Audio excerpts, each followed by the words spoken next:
welcome to Green and Gold FC. I am joined by my regular co-host Alex and Alex Sivkarovski, commentator of NPL Victoria. How are you going, Alex P, my co-host? I'm doing well, thank you, Graham. Yeah, really enjoyed our latest episode with Nick Galatas and SMFC Mike, SMFC Pete, and others. So yeah, if the people at home haven't checked that one out, make sure you do so. We went into a deep dive on pretty much all things National Second Division. But yeah, very excited today to be speaking with Alex. Hopefully some good takes on situations regarding Western United and such in Australian football at the moment. So yeah, should be a jam-packed episode. And how are you going, Alex Sivkarovski? I'm good. Thank you so much for having me on. A long-time listener, first time being on. Fantastic. So we have three parts to the episode today. We're going to talk about the Western United situation for the second half of the show. I'm sure there'll be plenty of stuff to talk about. The first, I think, just given all the information we've had about the National Second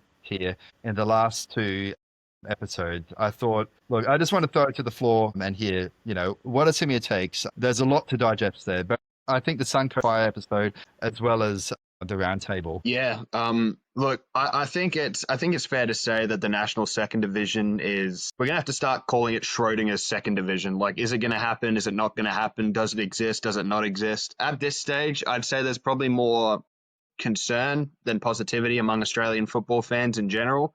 And I'd say that's fair enough, honestly. There's a lot of uncertainty surrounding the league. You have obviously the obvious financial issues that the league is going to have to undertake, the supposed lack of potential investors or potential TV deals and stuff like that. And, it was to be expected. It was to be expected when we did go about trying to create the National Second Division.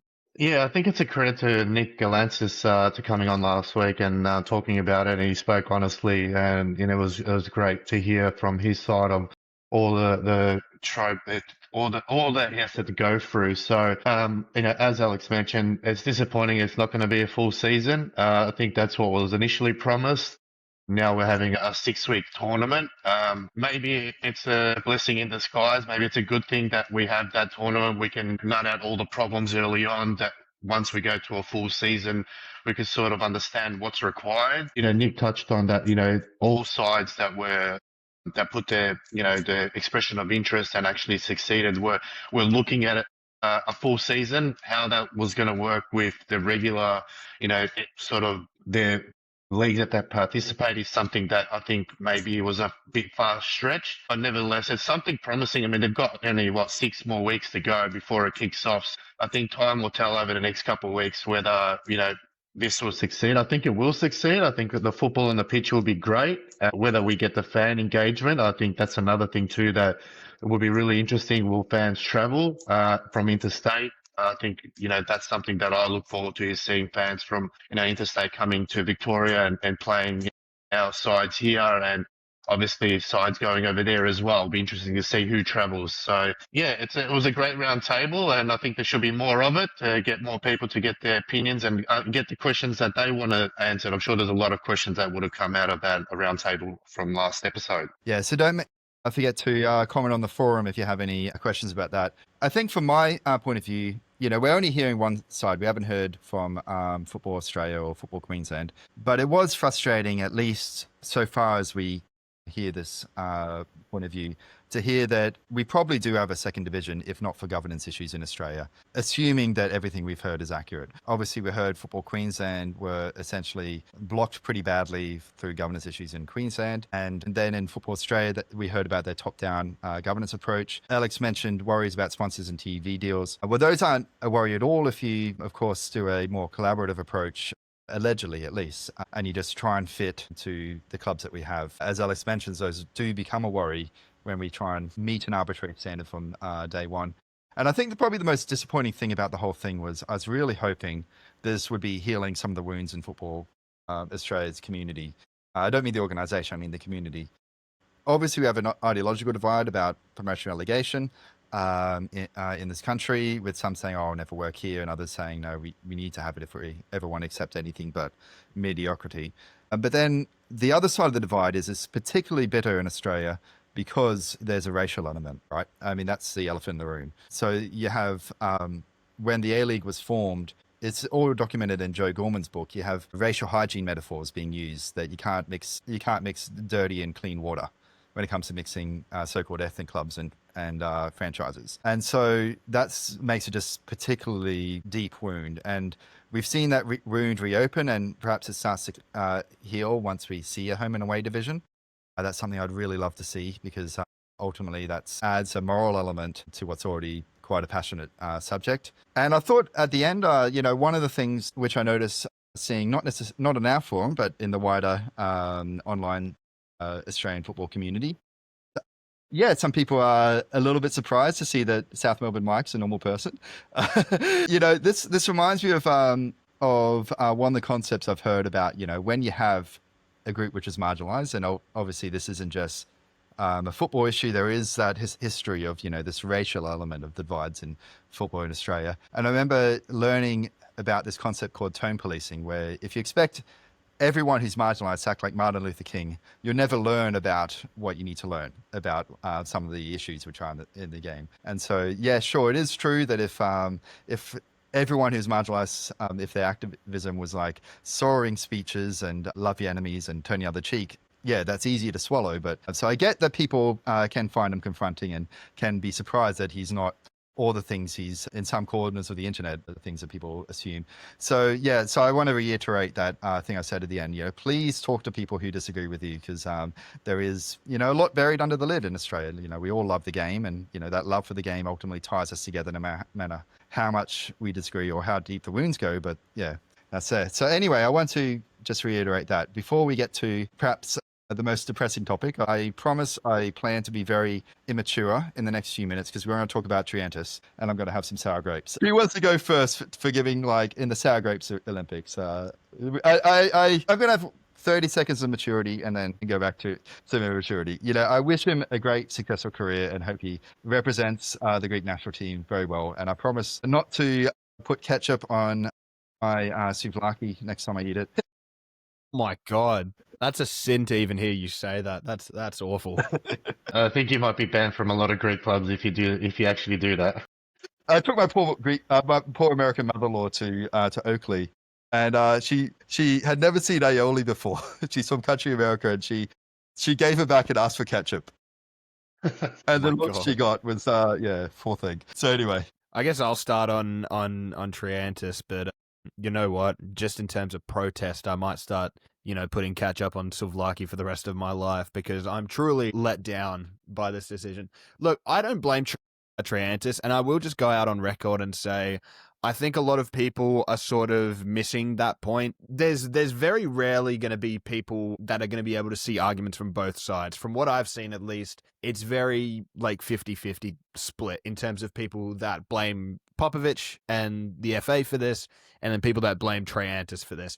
Now, I will go out and record and say I don't blame Triantis for this at all, purely because the prospect of playing for this Greek national team, and I know that Greece aren't exactly the most historic football team when it comes to, playing in, plenty of major tournaments and stuff. Obviously, they had that huge win a couple of decades in the Euros, but they're not the biggest footballing side. Let's be completely honest here. They struggled to make major tournaments, the Euros and the World Cup. They haven't, in recent years performed particularly well, but they are a team that's on the rise. You look at the results that they've got in the past year and some of the emerging talents that they have now. It's absolutely phenomenal to witness. They play exciting, forward-thinking, attacking football, and they're slowly becoming one of my favorite teams to actually watch in Europe. Now, you add to this the fact that they were actively chasing Nektarios Triantis after he was, and I will say it, disrespected by the Socceroos and by Tony Popovich.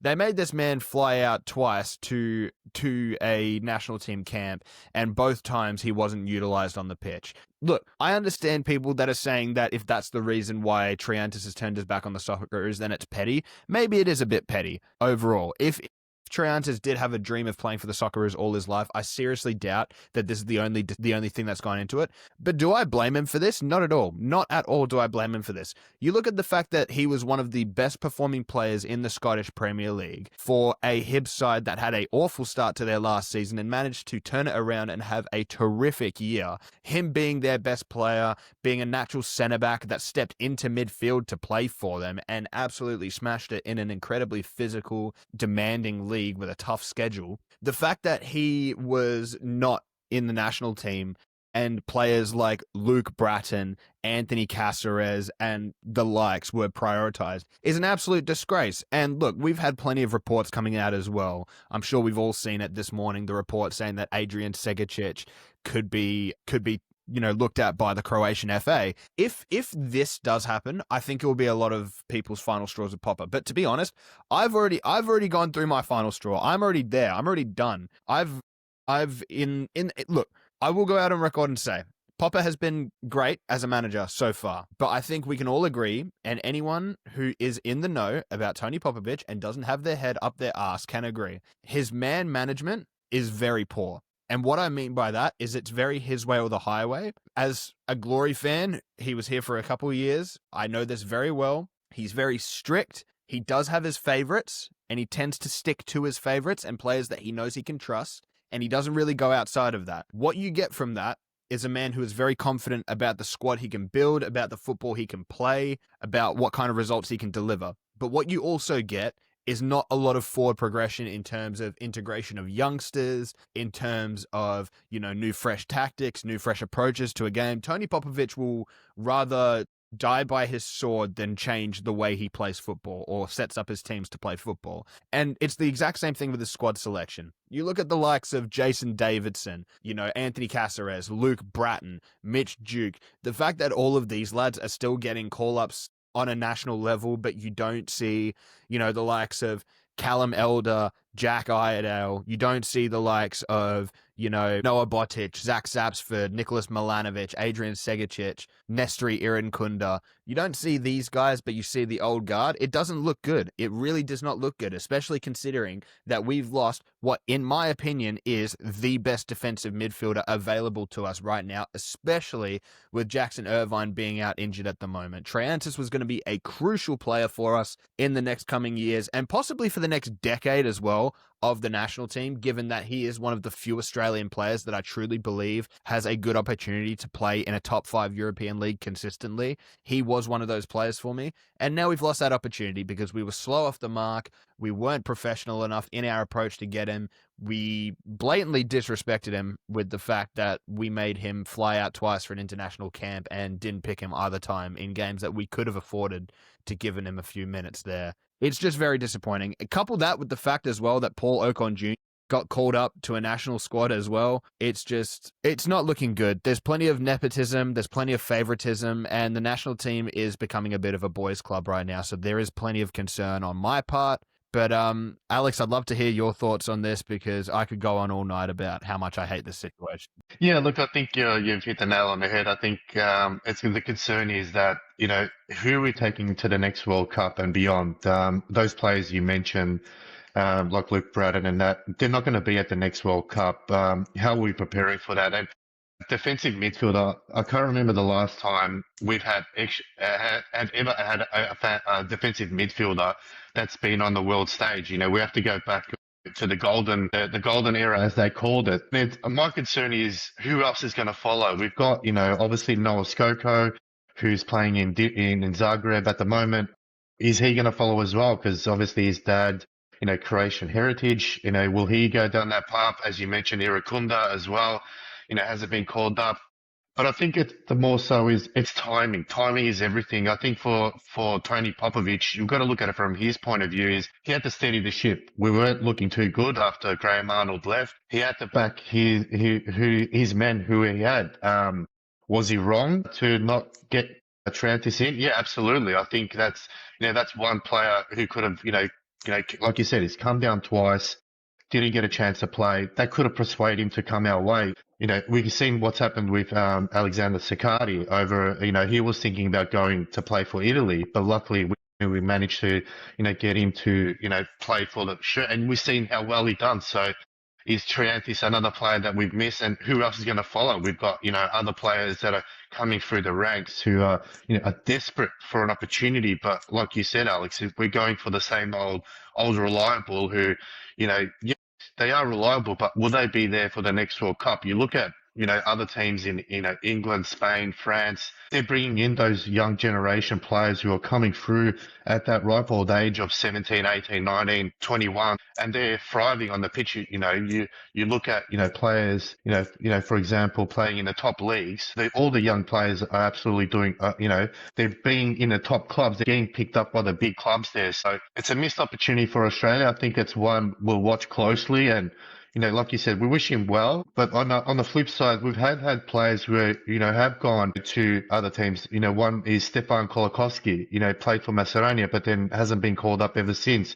Christian Triantis for Avondale played in the under 23s and that, and hasn't been called up since. So sometimes it doesn't work, sometimes it does. Hopefully for us, we wish him all the best. I don't wish ill on any player, but it's a missed opportunity for Australia. And I just have concerns is who else is going to follow that trend and going on that path. Well, if I'm not getting called up for the Socceroos, why should I even bother when I've got, a Croatia or a Serbia or Italy or, like you mentioned, Paul Ocon Jr., he could be called up for Belgium. So, yeah, it's a concern and hopefully no other players follow. But if Popovic, as you said, is stern in his ways, and we might see a few more players going to other countries and we miss out in the end. And then now Socceroos run of 6-7 World Cups might end because we don't have anyone that's coming through the ranks. Yeah, Alex, I think you made fantastic points there. And if I have to say anything in response to that, it is this. In world football, when you think of countries that can't sort of half-ass their aggression when it comes to pursuing dual nationals, Australia is the one country that benefits the most from dual nationals, in my opinion. You look at our national team. I struggle to point at any sort of player there that we couldn't have lost to another country. And when you have such a multicultural nation, especially when our football clubs are deep rooted in different nationalities, in different cultures and stuff like that, I struggle to think of any other country in the world where you can go to their local leagues and you'll find a Macedonian team, a Greek team, a Serbian team, a Croatian team, an Italian team, a German team, all these kinds of different teams. Multiculturalism in our football is deep rooted at the core. Yet when we get to the highest level, which is the national team, we have a manager and an FA that have openly said that they don't want to pursue players that aren't 100% set on the idea of playing for Australia. Look, as an Italian Australian myself, I will say this. It is European child's dream, no matter of where they're born, where they live, whatever, of representing their country. I don't know if, everyone feels the same way, but I know as an Italian Australian, if Australia came to me and said that they weren't currently looking to get me in their national setup, I would love to play for Australia. I've dreamed of playing for Australia since I was a kid. Obviously, I'm not at that level, so I couldn't do it. But if Australia was showing hesitation, they didn't want me, they were picking some mid-30s guys over me because the national team coach wanted to play favourites. If the Italian FA then approached me and said that they were possibly interested in getting me in, no less in the lead up to a World Cup, I would jump straight at that opportunity without hesitation. So the fact that people honestly expect not only Triantis, but guys like Robertson, guys like Volpato, other players, multicultural, dual national, tri-national players that we have in Australia, the fact that people honestly expect them to just be Australia or nothing is absolutely ridiculous, especially when you consider the fact that Australia has underperformed as a footballing nation. We're not showing enough faith in our young players. We keep getting in these coaches that don't play futuristic football. They don't play modern football. They don't play attacking football. And it's clear to see. So when we do lose players like Triantis, possibly losing players like Volpato, Robertson, Skoko, you look at the fact that we have so many players available in Italy that we could possibly be losing as well. The newest one, and the one that I'm most worried about losing, is Antonio Arena. When we have so many players that we could be possibly losing, players that could be pivotal for the future of our national team, it is scary. And one more thing I want to say. I am sick and tired of this excuse that Popper churns out, saying that he doesn't want to pick players that aren't experienced or anything like that. It is the most bullshit excuse I can ever think of. When you look at Spain and how much faith they've shown in someone like Lamine Yamal, when you look at France and how much faith they showed in Kylian Mbappe when he was just a teenager on the come up, you look at the faith Italy showed with, I know they don't do it too much nowadays, but even in the past when they had a young player like Roberto Baggio coming up, and even in other cases where they've pulled up young defenders like Alessandro Bastoni. They've pulled up young attackers like Giacomo Raspadori. They continually, and these European giants will continually show faith in their top youngsters that they know are going to be around for the long term. So when Tony Popovich comes out and says that one of our best performing players shouldn't get called up because he doesn't have enough professional experience, it is absolutely ridiculous. If you are good enough, you are old enough. And it is very clear that some of our young players are good enough. The fact that they don't get called up ahead of some of these dinosaurs that we have kicking about is absolutely ridiculous. It is an embarrassment, it is a disgrace, and it is actively killing any chance we have of improving this national team going into the next 3, 4, 5, 10 years. Okay, so I want to get into why there's such sour grapes about Triantis in particular. So if you look at his record, he was playing in Hibernian, which, we got other players who've played at that level even higher. We got players who play in Jupiler League, who are midfielders, and Eredivisie. But with Triantis, his profile, he is, I think, 103 centimeters. He's very, very tall, and he is very defensively strong, and he's also press resistant. So if you add those three things up, I'm curious how many people have that profile anywhere in the game at any level, even if they're not playing at a high level, because the benefit of a player like that is then you can push more players forward because they're tall. So they can, if you have a player playing against a team which is parking the bus, they can mop up those aerial deliveries. He's quick enough to be okay in the counter, and he's tidy enough on the ball that he can be a lone six, so he can receive the ball in between the lines and pass it forward.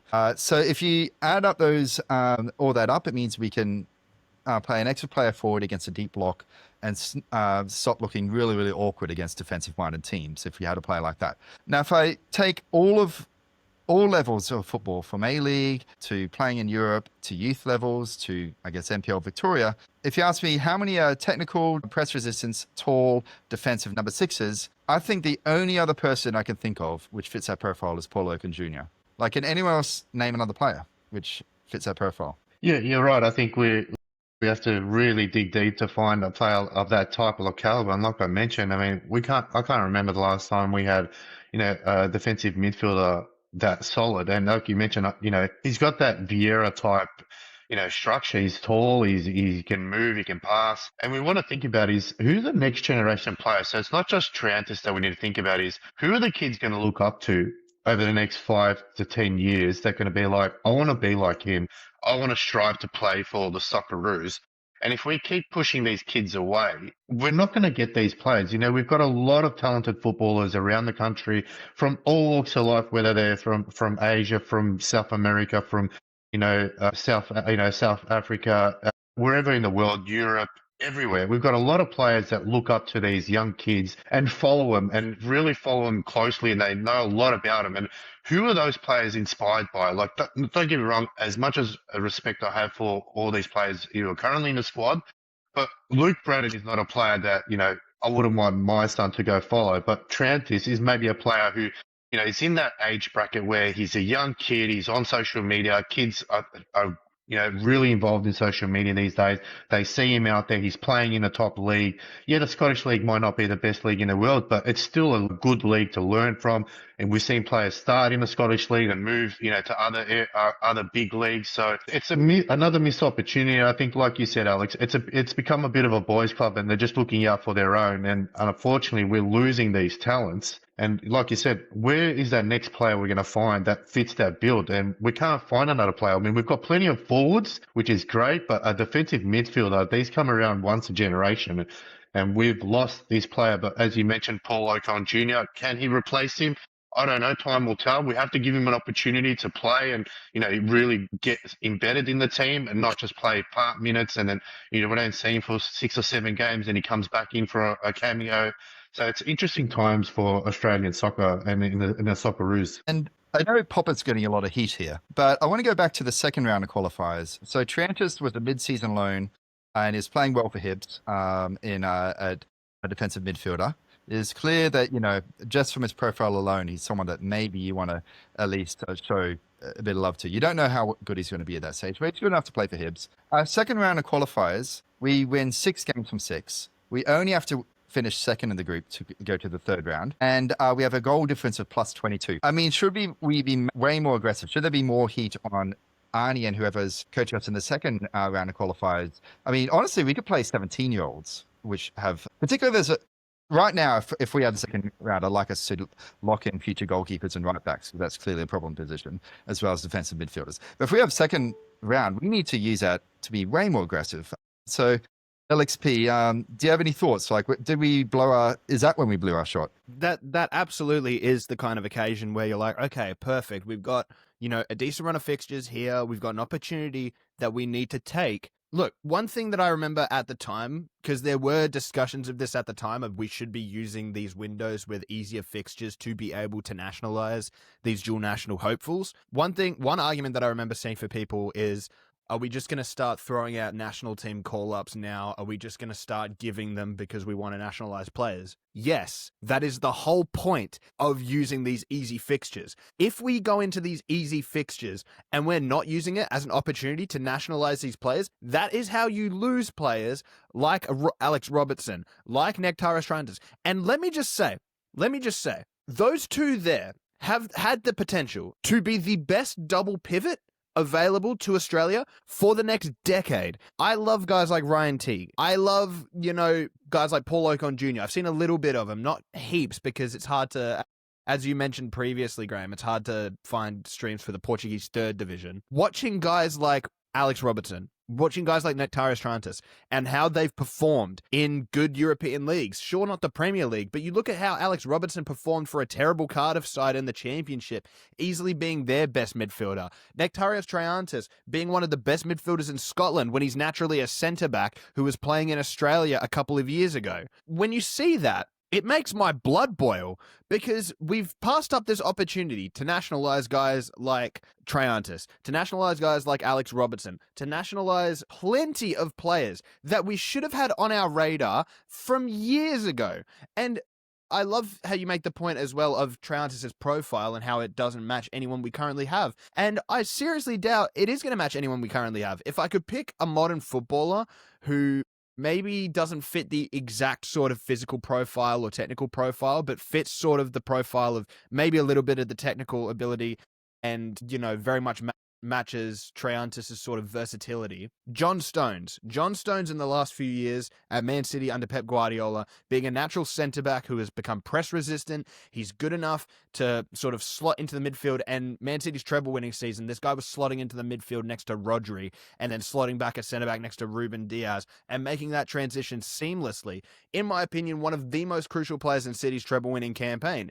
And you have a profile like that comes around once in a blue moon. Sorry for the Man City pun there, but it comes around, once in a blue moon. And the fact that we managed to get that with Nektaris Triantis, when we're looking to build a team that you can carry forward for the next decade, what profile is better than a player who is naturally a centre-back, is equally as good defensively as he is with his possessional play, tidy on the ball, good physically, loves a good hard challenge, can cover really well, can progress the ball really well, has a good passing range, is press resistant. I don't understand how we managed to mess this up in favor of keeping Luke Bratton. I'm sorry if I keep going at Luke Bratton. I doubt you're watching this, mate, but if you ever do watch this, I like you personally. I think you're a great A-League legend, all like We'd that. all take your autograph, so don't take this personally. I cannot understand for the life of me what some of these players have done to get in over the likes of Nektaris Triantis, over the likes of Alex Robertson. And that's what really gets on my nerves, is that Alex Robertson and Nektaris Triantis would rather take a shot at a nation like Greece, like Peru or something like that, that very, very likely could not make a World Cup. Or, in Peru's case, I guess they make the Copa America very often. But in Greece's case, they don't even have a good track record of making the European Championships. And you look at Alex Robertson, he's holding out for Scotland and England here. He would rather take his risk on his international career than do that, because it is a better choice to him than waiting for Australia to actually show him some damn respect. And that is my biggest problem with Popovic here. It's happened with Popovic, it's happened with Arnold, and it will continue to happen until we get a proper coach in the national team who isn't just going to and this is, I'll make one more point on this, because I'm going to be ranting a lot as long as we keep covering the national team selections here, because this is a topic that absolutely does my head in. I was against the introduction of Tony Popovich as the national team coach for one reason, and one reason only. We have moved past the need, as a footballing nation, we have moved past the need to have a coach that knows the A-League inside and out.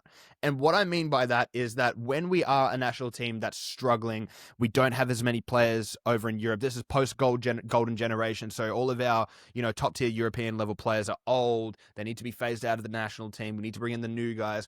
Absolutely, you need a coach with extensive knowledge of the A-League. However, you have some great tools nowadays. Those tools being, we have an incredible amount. I'd be tempted to say the most we've had in decades in terms of players that are actively being sought out by the Australian national team that play in Europe. Whether they're players that are young and upcoming, whether they're experienced players that are playing in England and Serbia and Croatia and Scotland. And another massive tool is the internet. We have widespread internet access, widespread access to scouting, to deep, extensive networks and resources that are available to any coach we have. So why are we persisting with a coach that has had no success outside of Australia? Why are we persisting with coaches that we know for a fact are going to play it safe with their squad selection, that are going to stick to, just keeping their favorites around the squad, that aren't going to take risks on these young guys that are the future of the national team? Why are we even bothering with this at this point? We shouldn't have even been considering Tony Popovich. And the fact that, the FA came out and said that they did a quote-unquote worldwide search and the best thing they could come up with was Tony Popovich is an absolute disgrace, because it either means that they're lying to us and they didn't do a worldwide search and that Popper was the only candidate they had from the beginning, or we are just that undesirable as a national team, down to how piss poor the FA have been in recent years, that we are left with no other option but to just play this ring around the rosy game of just recycling A-League managers until we either miss out on a World Cup or we get fed up with how crap their football is and how poor their squad selections are, and we just move on to the next one. And that's the deeply depressing thing about this, is that it's going to continue as a cycle until there's deep changes made, not at the head position of coach, but at the head of the FA. The FA needs to be gutted, and it needs to be revitalized, because you cannot run a modern football club on this jobs for the boys policy, on this sort of, mates rates, old head bullshit. You can't be doing it anymore. And this is the thing that kills me about local clubs as well. Local clubs do not build up unless they have people at the head that are willing to take their club into the next generation. This happens with local clubs, it happens with professional clubs, and damn right it is happening with the Australian national team. There is way too much nepotism. There is way too much sort of favoritism going around when it comes to youth coaching jobs, when it comes to the job of the head national team, stuff like that. And it's going to continue to happen until we make a serious judgment call and say, okay, enough is enough, and we need to make a change here. So let's get to the meat of the episode. I want to bring in Alex Sivkarovski here, who's been breaking some news and seems to have some inside goss on the Western United situation. Can you let us know, where are we at, how did we get here, and what's the prognosis looking forward? Well, where do we start with how do we got here? We have to go all the way back to when the license was obviously given to Western United. I think the FA have a lot to answer for. I think they made the wrong decision, and I think they even had their own concerns about actually granting them the license. I think the only reason why they granted them was they were going to privately fund the stadium. Almost heading into what is it now, 7-8 years later, we still haven't even turned over the soil yet. So that's where we start from. I think the biggest mistake FA made was granting him the license. I don't think it's wrong that the area they picked, I think the western part of Victoria is a big multicultural hub where football is really huge. But I think the Team 11 bid in the Greater Dandenong should have succeeded. The FA, what I've read from their concerns was they had to get government funding, but the government was providing the funding. What I don't understand with the FA is we're crying out for funding from the government, and when we do get it, whether we're going to get it or not, they chose to pick private funding. Other sports like AFL, rugby, happily go to the government with their hands out and they'll get the funding. And then when we want it, we say, no, thanks, we'll get it privately. So I think that's the first biggest mistake was there is they should have gone to Team 11. I think Greater Dandenong would have been a good inclusion. Even though it's going to be far away from where I live, I still support it. It was a lot better. Yes, there was funding involved from the government, but I think the catchment of that area is huge, if not bigger than the western side of Victoria. But that's where we start from. And look, it's all gone to schmozzle since then. Obviously no stadium. They built a training park. Look, at an NPL level, I think that's probably one of the best grounds. To get there, it's a little bit awkward. It's only one way in, one way out. But as an NPL ground, it's fantastic. It's the seating around it, and all that's good. But as an A-League stadium, it's not even up to scratch, not the slightest. And they were obviously lost the license. They did get an extension, as we found out today.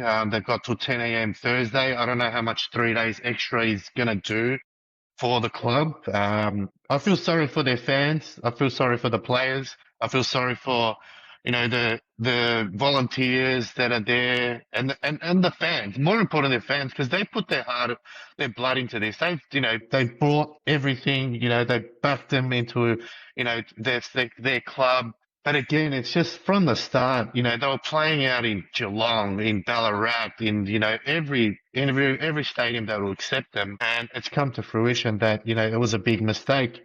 There was rumours of Cam Australia, Cam Sports, to pick them up. But then when you look at the company that owns Cam Australia, I mean, they don't look any better because they were rumoured to buy Everton. It was announced they were going to buy Everton. And then all of a sudden they didn't even make the payment. So that's a red flag. They were rumoured to buy Atletico Madrid. They're looking at a Belgian club, KV, called Trig. Apologise if I butchered that name. Greek side, Panathinaikos. Swiss side, AC Bellinzona. The Belgian and the Greek sides, they actually announced that they bought them. But then again, the deal collapsed because of missed payments. You feel like Western United announced that they, secured a deal with Cam, rumored to be around 100 million. I don't think that figure was probably accurate. I think it was more closer to about 70 or 80 million from the reports that I was getting. And then all of a sudden, FA has said, no, we're not approving them. I've heard on other podcasts they barely had any funding to their name. So that's a concern there. Are we just going down the same road? I've dug a little bit more deeper into this Cam company. Look, they are experts in housing, which obviously maybe suited what Western United have because they're built on, we're going to build housing around the stadium. And that's going to obviously fund everything around it. Again, it's just from the outset, it's just been an absolute terrible decision by the FA. And I think FA have to be more accountable more than anything, as well as the owners of the WMG group or whoever owns it at the moment. Yeah, look, I just feel sorry for the players, the volunteers and the staff there and the fans. They've really put in hard work over the last couple of years to get this club up and running. And it's not easy to start from scratch. I mean, Western Sydney Wanderers, fantastic. They've done it right, but what an absolute cock up from the FA in this one. And I don't think that the appeal is going to go through. There were rumours of 2-3 parties that were interested in purchasing Western United, not for the figure that Western United wanted. The figure was around 60 to 65 million. That I don't know if they're going to get basically wound up. They could get that for a bargain price and maybe come back into the league maybe a year later. How that's going to look, I'm not too sure. But yeah, it's been an absolute schmozzle. And, Joey Lynch did a great article on ESPN about it. And I don't think they're going to succeed. I honestly think they'll give them till Thursday, 10 a.m. But then pretty much, I think it's on death's door on this one, and I think it's going to push back the league another couple of weeks. They need to get the fixtures out.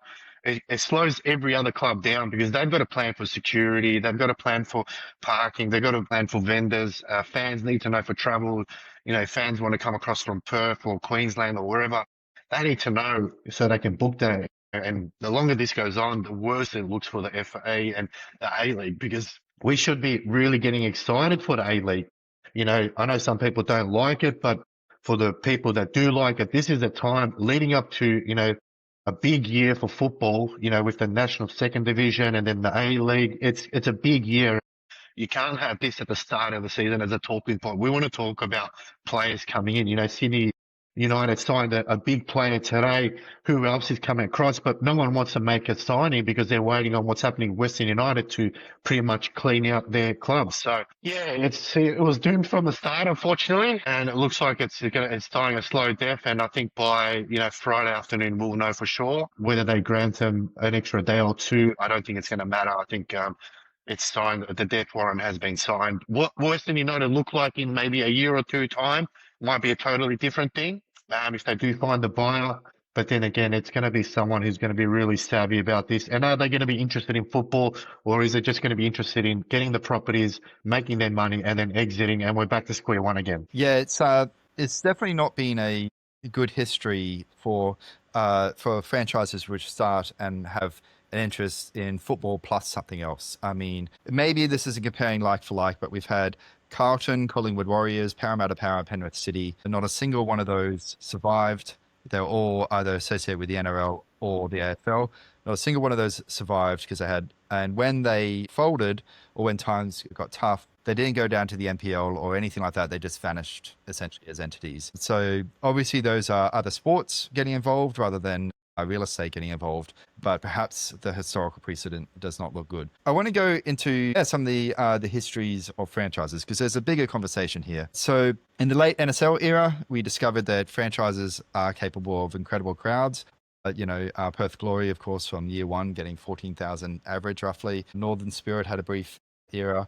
And we've kind of gone through this phase where franchises are essentially the only sort of club which is allowed in the top division. And franchises do have this issue with stability. So I'm going to read out some stats here. So of traditional clubs which have played in the top division, there's been 27 traditional clubs all up, and 26 of those 27 are still alive today. Of franchises, we have 24, and we have 10 which are still in the top division today, assuming Western United die.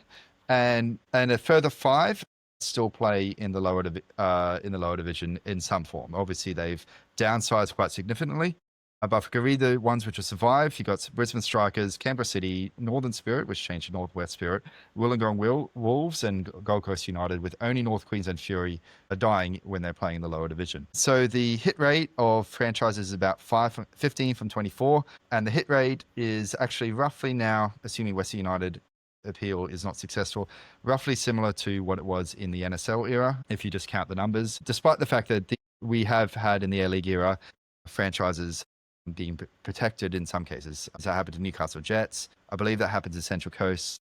So that has happened a few times. So there is a large instability of franchises. You get the benefit of, it does seem, even now when the A-League's in a hard time, high average crowds. And then the other negative, I suppose, is that youth development, at least beginning with franchises, you don't start with under 6s all the way up to under 18s. The A-League didn't have any academies until 2014, so that's why we're only producing talent now. And I guess I don't know the history of those late stage NSL era teams, but I assume they probably took a bit of time too to produce to have underage teams. So there's some serious trade-offs here, and I think that's part of a broader conversation here. Like, you have these larger averages, high instability, and at least delays in youth development. Yeah, I want to throw the floor open to what you guys think about these trade-offs. Yeah, look, it's an interesting question. I think where we initially started, I think was good. We did have, one major club in each city. I think that's a good idea. Then I think we're building rivalries. I think that's good. I think we need to look at is where is the biggest growth area in terms of football. We look at, as you mentioned, North Queensland Fury. I don't know the area there, how big that is with football. We've got pretty much New South Wales covered there. I think Wollongong will be a good inclusion, catching that area there. As mentioned, the eastern side of Victoria, I think that's a huge growth catchment. A lot of great players have come from that area, and that's a huge catchment that we're looking at there. Adelaide, I'd love to see a team in Adelaide, and also Perth, Fremantle, having a team in Fremantle, and Tasmania and Canberra. I think the youth league was a big letdown. That when the youth league did fold, I think that was a big opportunity there to, you can play double headers, and sometimes you can even play a triple header, getting the women's involved. Imagine going to football for 6 hours on a Saturday or a Sunday afternoon. I mean, for some people, that is absolutely heaven. For others, it might be a little bit of a hard task to do. But I think this game needs to really look at where, in terms of the next team that comes into it, it can't be a team that's folded like previously. They have to have guarantees saying, well, okay, we'll grant your license, say, in 3 years' time. In that time, you need to have, a team, like a structure, teams from, the 12s to under 18 to the youth side. You need to have a stadium ready to go. You need to have all the backings in order. All your ducks need to be in order, because we can't continue to bring in sides and they fold 2-3 years later. It's not a great look for the game. We don't have a lot of money in this game at the moment. You look at the likes of AFL and NRL, they can throw money at clubs and back them to the hill, even if they're losing money. The A-League can't do that at the moment. They've just turned over a profit of 1.5 million. I mean, that's barely going to cover, buying a kebab at the moment. That needs to turn into 50 to 60 to 70 to $100 million before we can start continuing to prop up clubs. Because I think the FA have said we're not propping up clubs anymore. So the likes of your Newcastle and your Central Coast, they've really got to make hard decisions now. Is how do we, get out of the situation? But the FA really need to start looking at this at over the next 5 to 10 years. We can't keep having clubs every 5 years fold. We need to have clubs built on solidarity. We need to have clubs in areas where football is the number one sport, and we're the number one sport, participated sport. Yet we're not, it's not showing with, our clubs. Our clubs are folding. So tough. It's going to be a real tough time. I think the A-League just needs to steady the ship at the moment, get interest from other, teams that want to come in. I know they looked at, the Wollongongs and stuff like that in Canberra. I don't know why Tasmania is being ignored. It's a big area we can look at. I know stadium-wise, Hobart and Launceston is quite a far distance. So where they put a stadium there is going to be a little bit difficult. But yeah, it's tough times for the A-League, and it's going to be an interesting time over the next couple of years, that's for sure. I think the biggest problem right now, and at least with the new clubs in Australian football, is marketability. I do think that that's the biggest issue here. There's no shortage of a talent pool, so we don't have to worry about that. I just think the biggest issue is that the APL has really, really got it wrong, and I will say Football Australia played their part in this as well. They've really, really got it wrong with some of these recent clubs that have been added. Now, I completely agree with all the markets that you mentioned, Alex, as to where we have to attack next in terms of our new football teams. There's a big market in WA that's untapped. And look, I know a lot of people will say, oh, but you have the Perth Glory and they don't even sell out games and stuff like that. You don't need to have a club that necessarily sells out games, in my opinion, but you need to just be able to create interest there. And there are a lot of people that are disenfranchised with the Glory because of how inherently English-based it is, in terms of, how poorly the club has been run. A lot of fans have been turned away. So I do think there's a large enough market here in WA for a team like a Fremantle, Azzurri or something like that if they were to add it back in. Now, you do have Adelaide. There's the potential there for another team to create that sort of state rivalry with Adelaide United. Obviously, as you mentioned, East Victoria. Now, I'm not too great with my geography, but I'm going to guess and say that the biggest market that they probably have for an East Victorian team would be. But look, in terms of if you are looking to expand the A-League, I think the biggest that you can probably do it to feasibly in the future is probably 16. Ideally, you can get an A-League around 16 teams, and then a national second division around 16 teams as well. I think that's probably the best that you can get at this stage. And if Western United do get removed, it's going to make it a lot more difficult. But there are markets there that have the potential to be expanded into. Canberra being the nation's capital, they need a team. Tasmania, with the Tasmanian Devils AFL team still taking a couple years, Tasmania should have been a market that we've already expanded into, because if we did, we'd have not only have access to the facilities there and the support of the Tasmanian government, because they now have a major team that's not the jack jumpers in the NPL, but we would have actually been able to establish that as a sort of, I guess, a little home of football. And that's what I think we haven't done good enough at. We haven't gone into these markets that haven't been tapped already by the AFL.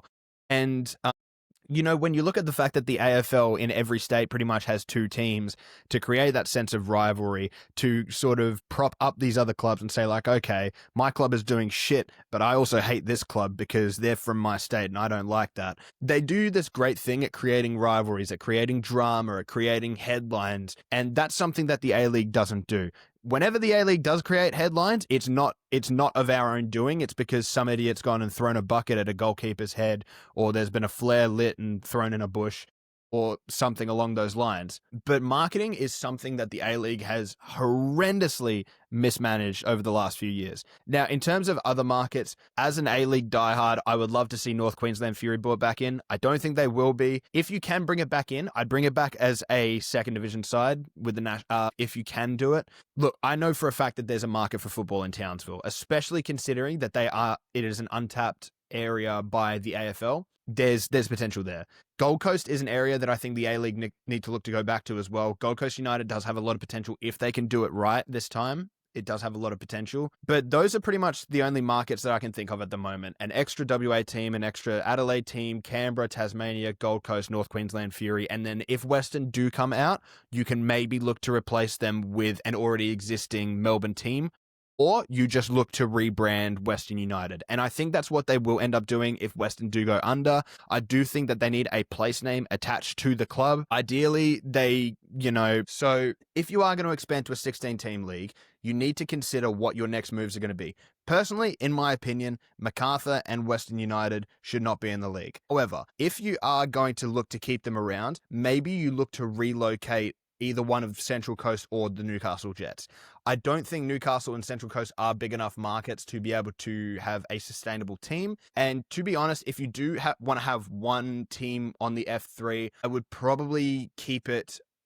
Look, in all honesty, I would probably keep it with Central Coast just because they're a bit more of a heritage club, in my opinion, than Newcastle because they're more successful. However, if you do want to move them out of Gosford, I completely understand that. One other thing, in terms of the sustainability of the clubs going forward, there needs to be a proper financial backing, and that can't be done by the A-League. I completely agree. We make nowhere near enough money, and look, yippee, we made a profit of 1.5 mil in the previous season. That's a very, very big improvement considering that the season before that, I think we were $35 million in debt in terms of losses. However, it's not good enough in terms of propping up these clubs around the league that really need the finances. So the only other thing you can do, there's 2 things you can do actually. One, you open up the market to foreign investment. The likes of the Middle East, you open up to Qatari investors, you open up to Saudi Arabian investors from Dubai and stuff like that. And obviously it's not going to be popular with a lot of fans around the league because there's going to be, allegations of sports washing and all the stuff like that. However, if there's one thing that it's been proven that a lot of these Middle Eastern takeover tycoons will do, it is invest heavily in football, not only in the clubs, but in the structures, in terms of academies, in terms of facilities, in terms of leagues. You look at the likes of PSG and Manchester City, how not only their foreign investors have revitalized the clubs, but the surrounding academies, the junior clubs, just the system of football that are played in local areas are being propped up by foreign investment in these countries, yet we seem to be too good for that kind of stuff. I will give a bit of an inside scoop as well because I'm well connected with a lot of people with the Glory. We had some potential investors, one of which was Red Bull, looking to buy us out into the Red Bull group as Red Bull Perth. That was turned down as we didn't want to lose the Perth Glory identity, and we had an offer to be bought out by a Qatari sports investment group. We turned that down because we didn't want to be associated with a Qatari sports investment group. The league needs to do more to invite these foreign investment groups, whether that's club backing in terms of multi-club ownerships, which Central Coast still could be a part of. QPR is looking to buy the club, as we've heard from good reports, or you've seen it with similar cases like Melbourne City and how successful they've managed to be, being tied to the CFG.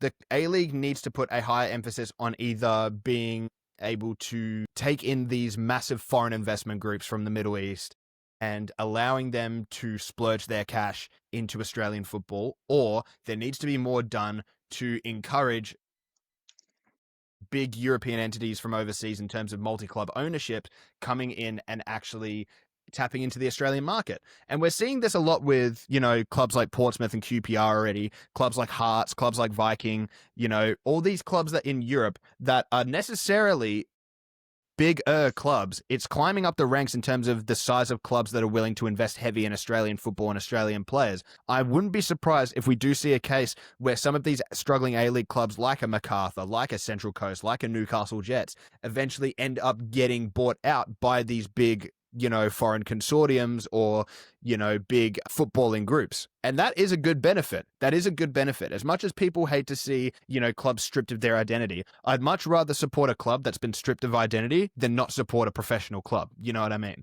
If you gave me the option tomorrow of having Red Bull Perth or not having a Perth team, I would jump at the idea of having Red Bull Perth.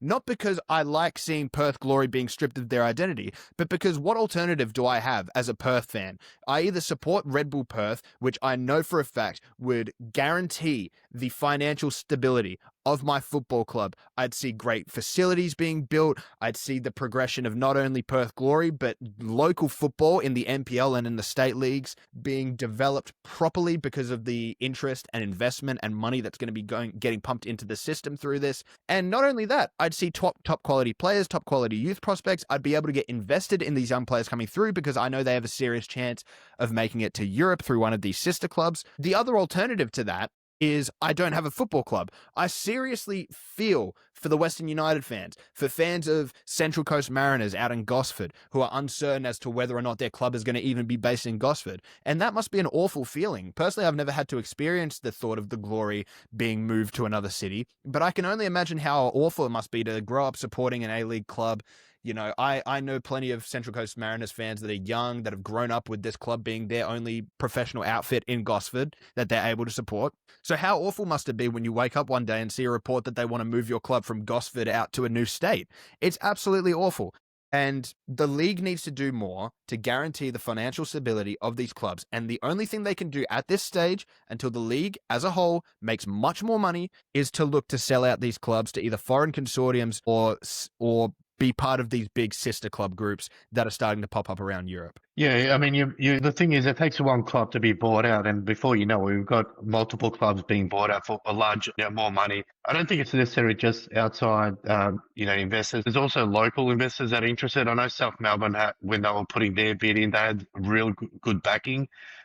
In the vicinity of 10 to 20 million. That's a lot of money, especially for South Melbourne. But again, it's going back to that, the ethnic tensions that he wanted to be. It's back to the old NSL days, which is a shame because South Melbourne had the stadium. It's a central location. They had the backing to do it. But like you said, it takes one club to be bought out. Let's say, Perth were bought out by Red Bull for 20 million. What that makes Victory and Sydney and, Western Sydney Wanderers, what are their values? They could go up to 30, 40, 50 million. Before you know it, we've got a league that doesn't rely on the APL, doesn't rely on TV revenue to build it up because we've got these big clubs, big consortiums buying them. But again, it's like you said, the APL needs to really think outside the box going forward. Otherwise, we're just going to be losing clubs. And like you said, I'd rather be called Red Bull Perth rather than having no club at all. And then you're just going to be, what are you going to do with your, Saturdays and Sundays? So you're right, Alex. I think they really need to look at invite investors in. I think clubs who are struggling like your Central Coast, hey, if you can get 10, 20 million for them and secures their future for the next 20 to 30 years, why not?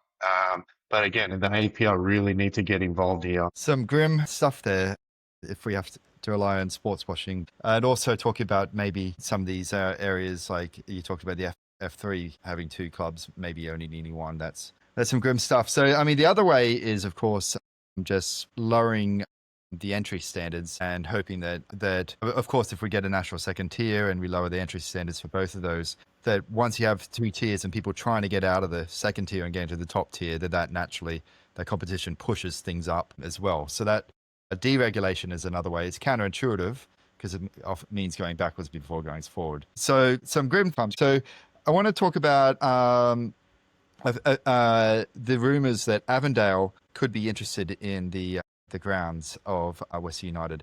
Is there any truth to that? Yeah, there's strong rumours on that. Avondale will play the National Second Division games there due to the lighting. Also at their ground, I don't think they play during the day. They don't have the lighting, and also housing around that won't allow them to play at night. So that makes it difficult for Avondale. That's why they usually have a 3 p.m. kickoff. Very strong rumours that they will play their games there, which will be, I think the ground would suit Avondale. I think the only problem is where they're travelling out to there. I think for interstate teams, it's quite good. They've got Avalon Airport just down the road. That's a good 25-minute drive. So that's really close for clubs. The only problem is where they stay. They have to find a location that's around there where they can stay in a hotel. If they're making a day trip, it wouldn't be a problem. But if they're staying overnight, I think that'll be one issue. Very strong rumours of Avondale playing there. I think we'll see an announcement coming out in the next 2 to 3 weeks. So we'll keep an eye. But that all depends, obviously, what happens with Western United. If Western United do fold, I think Avondale will move there to play their National Second Division games. But again, we'll have to wait for the announcement on that one. So the appeal process, looking at the criteria for the appeal process, it looks very narrow how you can win an appeal process. But they sound very confident. Is this just bravado, or is there any reason for fans of Western United to feel confident? That's a good question. What does the appeal process, what are they going to look at? I mean, I know they made an early payment for this month's payments after not making the last 3 were late. There's still, I don't know if the FIFA ban has been lifted for Alexander Pirovic there. I think they still own quite a bit of money. And again, look, the stadium build I think is the big key factor here. They haven't even turned over the soil. It's at the moment, it's just the training ground.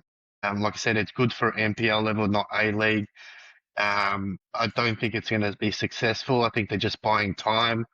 And look, they're going to have to pull a rabbit out of their hat to really get this over the line, unless there is a white knight that's going to come in and say, yep, I'll pay whatever exorbitant amount they feel is enough. It's not looking likely. But again, look, stranger things have happened in football. But my gut feel is I don't think they're going to be successful with their appeal due to how close we are to the season.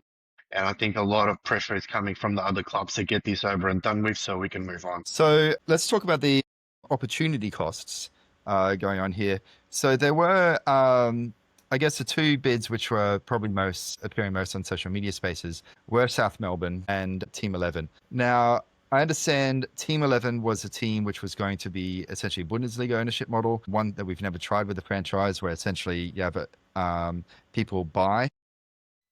The fans will buy essentially shares in the company, and that's a way to keep it stable. Yeah, so that's it. So we had opportunity to try 2 very different things here. First of all, bring back a traditional club, and I have mixed feelings about that because, and this is clearly a very unfair fair thing to say, but in a funny way, keeping South Melbourne out has been most of the impetus to fixing our pyramid structure and bringing us closer to a second division. Most of the players involved, most of the key players involved have been from South Melbourne. So what's been bad for them could be good for Australian football. But on the other hand, you have to say it's very hard to see how they would have been less successful than Western United. And of course, Team 11 is a very different prospect altogether. Like, you would imagine that a members base franchise would be more stable and also have more passion in producing youth as well. Do you guys want to go? We'll start with LXS and then go to LXP about what your thoughts are on some of the opportunity costs in giving this to Western United rather than, say, one of the others. Yeah, look, I think if Team 11, I think maybe that bid's gone because it'll be far. We're looking at a stadium build that will be 2 to 3 years away. Where did they play? Do they want to share a ground with Oakley? I don't know if that's the case, or Dandenong Thunder. That's something that would need to be discussed. So unless they got a keen interest to bring it back in, I think that model's there. I think I agree with that model where you have 51% owned by the club and 49% owned by the fans. I think that's a good model because it gets the fans, have their say. It gets them involved in the club. At the moment, you feel a lot of people don't feel connected to that clubs at the moment because they don't have much of a say of how things are looking or running or feel. We've had issues with Melbourne Victory as well, with their concerns and, fans boycotting their games. South Melbourne, looked positives for them is they've got the stadium, even though it's leased. It's theirs. They've got the backing. Again, do we, people might be like, well, we're just going back to the old NSL era. But look, do we need that stability? I think at the moment, can they get it over the line?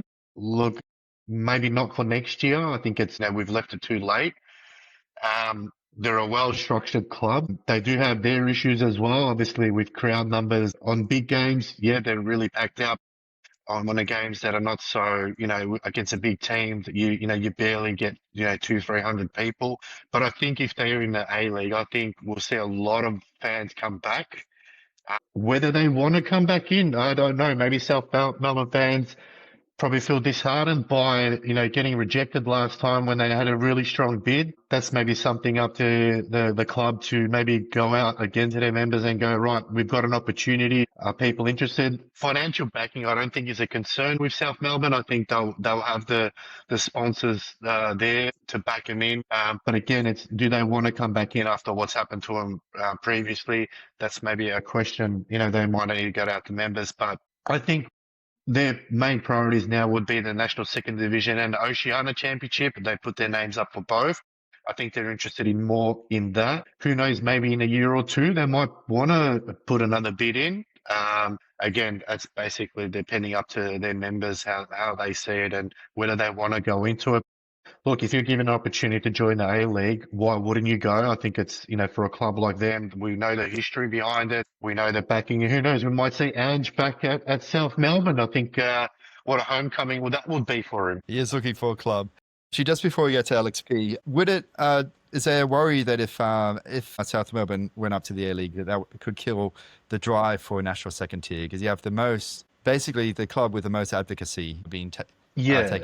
So... Yeah, I think they're I think they're an important part of the National Second Division. I think without them, not just them, obviously there's Preston, there's obviously other clubs, but they're the two clubs who have a deep, rich history that people know about. And if they do go into the A-League, I think, the National Second Division will probably lose a little bit of luster. I mean, I know Heidelberg have a chance to come in there and maybe an Oakley as well. Yeah, I think not having South Melbourne in that National Second Division will be a big loss. I mean, would it be good for the A-League? Maybe. But I think the National Second Division without South is probably something that, it has that rivalry factor with the local Victorian clubs and also, the other interstate clubs. So it's something to look forward to.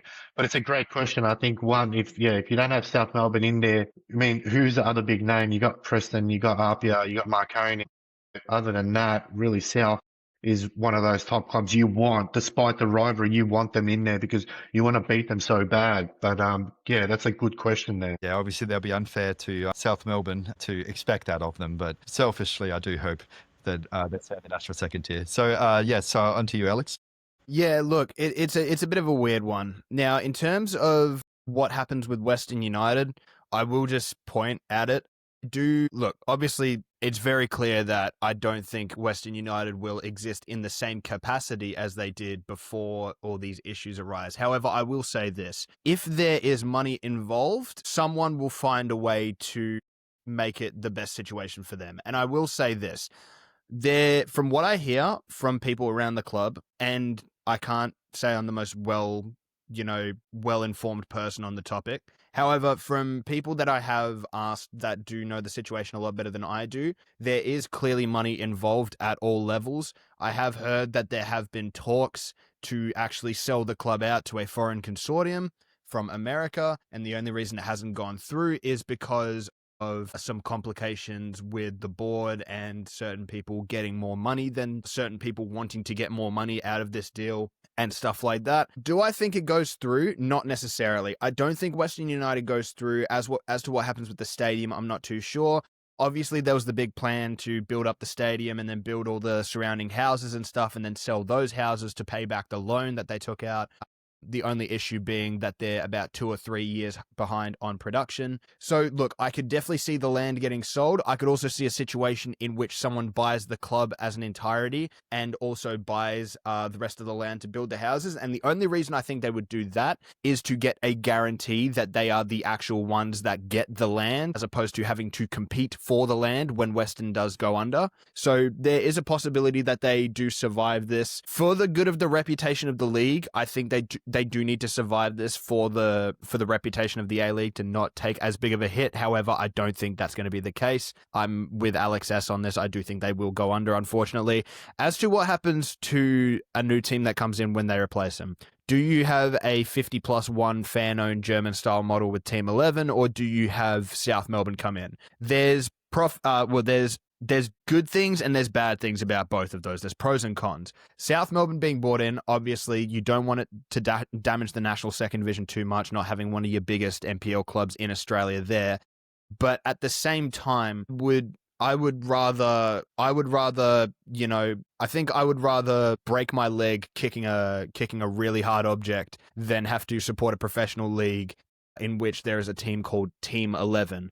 Now, I seriously doubt that the team name will be Team 11 if it does go through. What if Perth was called Team 11? If Perth was called Team 11, I'm leaving Perth. I'll say that much. I'll shack up in some random.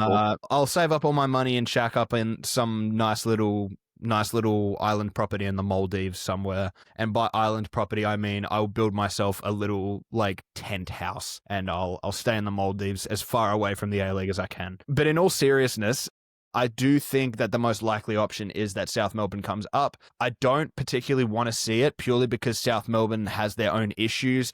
I think replacing one problematic underfunded club with another problematic club that has better funding and is a bit smarter, sure, but maybe doesn't necessarily have the current pulling power, it could be a bit of an issue. Now, I completely agree with Alex as well. If South Melbourne do end up getting added to the A-League, I think that completely fixes their attendance issues. People will come back. However, I do know that a lot of the existing fan base is probably not too keen on the idea of just, dropping everything in order to go into the A-League, especially if that means that they can't keep a lot of their sort of Greek heritage and stuff. And I don't know why that would be the case, but, the APL and stuff can be weird with stuff like that. So honestly, who knows?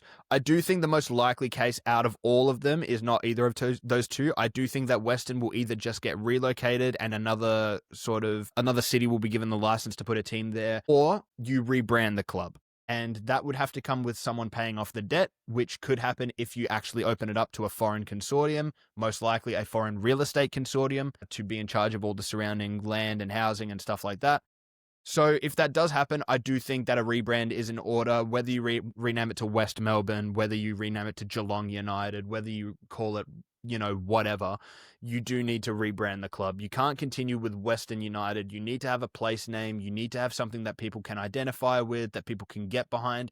And look, if you go to any other, I challenge you to go to any other city that has an A-League team and people that actively support their team. If you ask their fans, what would happen if I took the city name out of your club? Would you still support your club? Most of them would probably say no. If you go up to the Melbourne Victory fan and said, what happens if we take out the Melbourne from your club and we just call your club Eastern Victory? What happens if you go to Western Sydney and you say, okay, what happens if we just rename your club Sydney Wanderers? You take out all the meaning of having that place name, of having that sort of that heritage, that connection that you sort of really build with your local club and your local A-League team. It's completely pointless. I don't know why we even tried for, a team without a place name. It's completely stupid. But hopefully when the club does get either rebranded or moved, the league has a better sort of mind on it to say, hey, we got it wrong last time. Let's do it right this time. And I think that is what's going to happen. I think most likely the club just ends up getting moved and a place name and change and badge and kits and all that kind of stuff gets changed around. I don't think South Melbourne will come up just yet. And I don't think Team 11, for as great of a team name that is, I don't think it will happen, unfortunately, at this stage. So we'll have Western United with a mustache on and possibly a new location. Hopefully with not called Western United Team 11 or Melbourne Team 11. So finally, Alex Sivkarovski, thank you so much for joining us. Just want to ask, what's your prediction here in terms of will they, if their appeal is unsuccessful, will we see them in the NPL? With the history of the fact that 5 out of 6 A-League clubs, which have, franchises, including NSL clubs, which have tried to play in the state leagues, have survived after downsizing. Can you see that happening? Oh, look, it's a good question. I think they might be still in the NPL sort of style format. Whether they drop down to the lower tiers and work their way up. I think they've got a good bunch of kids there I know from the 14s, I think all the way up to the 16s, 17s. and under 23s who are, vying for NPL Victoria spot. They're in the playoff zone. It's going to be an interesting question how that happens, whether there's two separate entities, whether the Western United, the A-League team folds and then they keep their younger kids, because there are a lot of kids there who they've taken from other clubs. What happens to those kids? Do they go back to their clubs? We don't want to lose those kids. In Victoria, we're noticing a lot of, kids up until 14 to 17 do walk away from the game. And they've got a good core bunch of kids in that range there that, well, hopefully they stay in the NPL system, whether it's under the Western United umbrella. I know they had a futsal team that was playing in Series Futsal Victoria that has folded, that I've been told. That was women's and men's. So I don't know whether the NPL side of things is going to follow that suit. I hope not. I hope that they stay in the league some way or other. And then maybe in the future, when they do find a buyer who buys them out, they've got the semi-stadium there. Maybe they can build it and they build around them. Maybe in a couple of years' time, we see a formation of Western United come back. But I just hope we don't lose those kids, because those kids and coaches as well, and parents who invested a lot of time and money into those kids, I don't want to lose them. I think that if we lose them in the NPL system or completely from football, it's going to be a big shame, because we could have another Triantis there that could be, vying for a Socceroo call-up, and it'll be a shame if we have to lose them. Firstly, thank you to you both for bringing me on this podcast. It's been really enjoyable. I've loved listening to you guys talk, and it's fantastic to have, other voice in the league, giving out their opinion. I think we don't have enough, even though we might not agree or disagree on a lot of things. I think it's good to have these type of conversations, and thank you to both. Thank you so much. So thank you so much for joining us at home as well. Agree or disagree, or whatever your opinion is, write it down on the forum. We are greenandgoldfc.com. And of course, we are on Twitter, Spotify, Apple, and YouTube. Please hit the like and subscribe button. Until next time, that's all we have time for. It's bye for now.